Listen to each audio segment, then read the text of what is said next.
úspěch ve sportu stojí na zdraví. Je to hodně i o tom nastavení jako té hlavy. Tak těch způsobů, jak se dá tělo dostat do pohody, uzdravit, vyléčit, je spousta. Berte do mě všechno, hlavně jsem v pohodě. Přesně, hlavně jak to pomůže. Zablokoval jsem si krk a tak jsem si tam našel nějakého toho chiropraktika. Podle mě zabil během toho.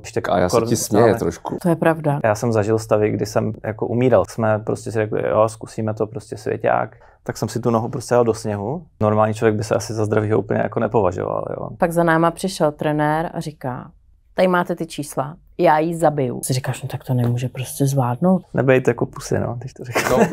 No. Někdo potřebuje tu výmluvičku. Tady z každého 13. dítěte udělají super talent. Tak když jdou do hospody, tak já dělám, že to nevím, ale trénink nezruším. Já bych jim jako naložila. Sportem tak akorát k trvalé invaliditě. Ale já jakoby strašně rád na to říkám, že bez sportu k latentní invaliditě v podstatě.